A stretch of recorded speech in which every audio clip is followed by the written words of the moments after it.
नमस्कार दोस्तों, स्वागत है आपका हिंदी नॉलेज शो में। तो दोस्तों, रूस को भारत ने तगड़ी चोट दी है। जी हाँ, और इससे भारत ने साफ कर दिया है कि भारत किसी भी देश के किसी भी प्रकार के जाल में नहीं फंसने वाला है, क्योंकि यहाँ पर साजिश तो यही थी कि भारत को फंसा लें और फिर भारत को अपने एक तरीके से पकड़ में बनाए रखें। और जो ये जाल था, इसका नाम था SPFS, और इसके जरिए न सिर्फ भारत बल्कि भारत के पैसे पर कंट्रोल करने का इरादा रखता था रूस। लेकिन भारत ने भी अपनी भविष्य की संभावनाओं को देखते हुए इससे बाहर आने का फैसला ले लिया है। साफ इनकार कर दिया है कि भारत इसमें शामिल नहीं होगा। तो क्या था ये SPFS, ये तो मैं आपको बताऊंगा। साथ ही ये भी बताऊंगा कि क्यों रूस और चीन बहुत ही ज़्यादा चाहते थे कि भारत इसमें आ जाए, और भारत के इसमें आने से SPFS बहुत ही ज़्यादा ताकतवर बनता और इससे फ़ायदा होता रूस और चीन दोनों को। लेकिन भारत ने रूस और चीन दोनों के ही विकेट गिरा दिए हैं। तो चलिए जानते हैं कि आखिरकार डिटेल्स में ये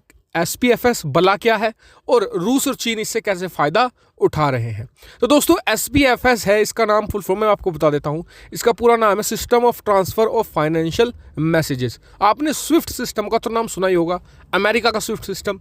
ये दुनिया का लगभग आप कह सकते हैं कि 3/4 पैसा कंट्रोल करता है। इसी के जरिए दुनिया भर में व्यापार होता है। इसी के जरिए अगर आपको किसी देश में अपने परिजन को पैसे भेजने हैं, वो उससे मंगाने हैं, तो इसी के जरिए होता है। यानी कि अमेरिकी बैंक दुनिया भर का पैसा कंट्रोल करते हैं। और इसे मैं आपको और शॉर्ट में समझा देता हूँ। मान लीजिए कि भारत और ब्रिटेन के बीच व्यापार हो रहा है। भारत ने ब्रिटेन को कुछ सामान बेचा, ब्रिटेन भारत को पेमेंट करेगा, तो पहले वो पेमेंट जाएगा अमेरिका के बैंकों के बाद वो जाएगा भारत के बैंकों में। यानी कि सब कुछ सेंट्रलाइज है अमेरिका के जरिए।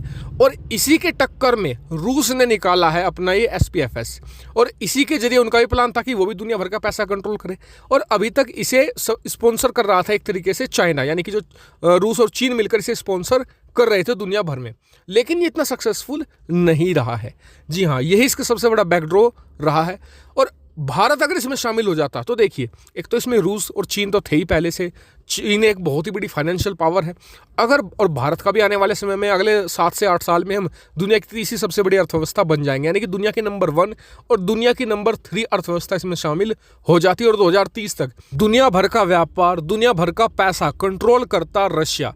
और रशिया के ऊपर आज की तारीख में किसका सबसे ज़्यादा प्रभाव है? चाइना का। और ये आने वाले समय में बढ़ेगा ही बढ़ेगा। तो ऐसे में इनडायरेक्ट तौर पर चाइना का भी इसमें स्टेक होता, यानी कि रूस और चीन मिलकर भारत और दुनिया भर का व्यापार डोमिनेट करते। और इससे भारत बाहर आने का फैसला एक और कारण है भारत की खुद की संभावनाएं। भाई, भारत भी तो सन 2030-35 के बाद चाहेगा कि उसका खुद का एक स्विफ्ट जैसा सिस्टम तैयार हो, भारत भी कंट्रोल करे दुनिया भर का पैसा।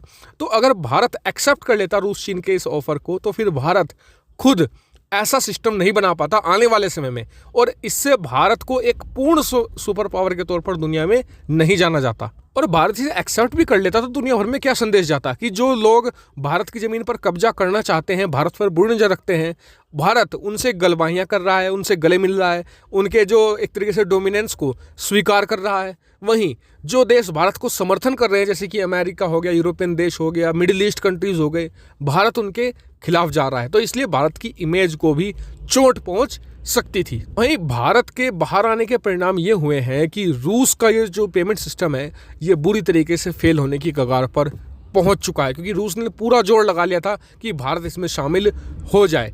अब इससे होगा क्या? सबसे पहले तो ये कि उसका जो सपना था अमेरिका को टक्कर देने का, वो चकनाचूर हो चुका है। सिर्फ चीन के इसमें शामिल होने से कोई फर्क नहीं पड़ता, क्योंकि रूस और चीन का जो व्यापार है बस उसी को ये कंट्रोल कर सकता है। तो इस पर आपका क्या मानना है? कमेंट करके मुझे जरूर बताइएगा। साथ ही वीडियो को शेयर भी कीजिएगा और चैनल को सब्सक्राइब करना बिल्कुल मत भूलिएगा। Thank you for watching video.